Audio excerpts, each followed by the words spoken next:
Assalamualaikum warahmatullahi wabarakatuh. Perkenalkan, nama saya Rian Andika dengan NIM C1C021184. Di sini saya akan mempresentasikan mengenai sumber hukum Islam. Sebelumnya terima kasih kepada Bapak Wirni Eka Putra selaku dosen pengampu mata kuliah akuntansi syariah. Sumber hukum Islam terdiri dari 4. Pertama, Al-Quran. Kedua, Al-Hadis. Ketiga, Ijma. Dan keempat, Qiyas. Jenis dan sumber hukum Islam. Sumber ajaran Islam yaitu segala sesuatu yang melahirkan aturan dan mempunyai kekuatan yang bersifat mengikat, yang menjadikan dasar pedoman acuan syariat Islam. Islam bersumber dari Al-Quran dan Hadis. Al-Quran adalah sumber hukum yang utama dari semua ajaran syariat Islam. Al-Hadis adalah suatu perbuatan, perkataan, ketetapan Rasulullah. Hadis pun dibagi menjadi 3 bagian, yaitu qauliyah, berdasarkan ucapan, takririyah, membiarkan suatu perbuatan, dan fi'liyah, perbuatan dari Nabi langsung.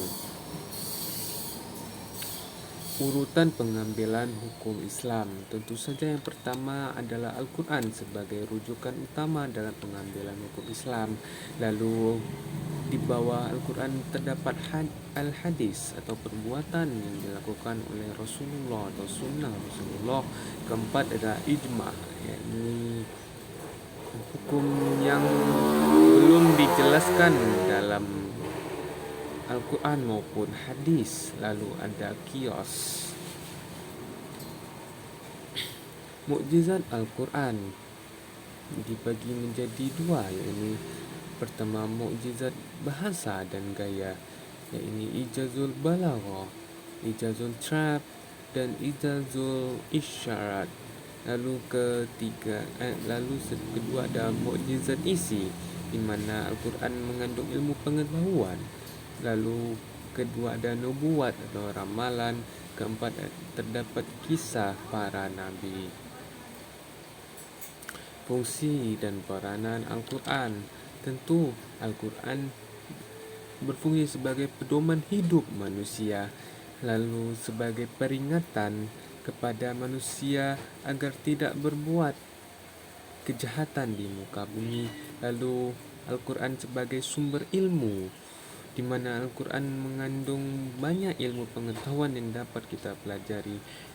Dan tentu saja Al-Quran sebagai sumber hukum, lalu sebagai obat penyakit jiwa, dan pemberi kabar gembira bagi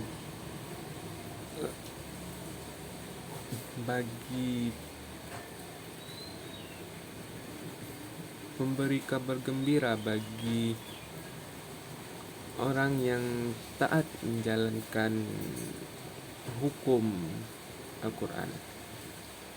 Lalu selanjutnya ada fungsi Al-Hadis atau As-Sunnah. Ini penjelasan terhadap Al-Quran. Apabila terdapat hukum di dalam Al-Quran yang belum dijelaskan secara rinci, maka dijelaskan melalui hadis. Dan kedua sebagai pelengkap Al-Quran, dan ketiga sebagai contoh teladan. Ini contoh teladan akhlak Rasulullah SAW, dan terakhir sebagai penguat hukum. Fungsi ijma: melengkapi dan memperjelas hukum yang tidak dijelaskan dalam Al-Quran dan hadis, mewujudkan kesatuan dan persatuan dalam hukum Islam, menghasilkan hukum yang relevan dengan konteks zaman, dan menjadi bukti keabsahan hukum dalam ijtihad. Dan terakhir, menghindari kesalahan dalam penetapan hukum. Dan terakhir, fungsi qiyas. Qiyas adalah penetapan suatu hukum dan perkara baru yang belum ada pada masa sebelumnya atau pada masa Nabi, namun memiliki kesamaan dalam sebab, manfaat, bahaya, dan berbagai aspek dengan perkara terdahulu sehingga dihukumi sama.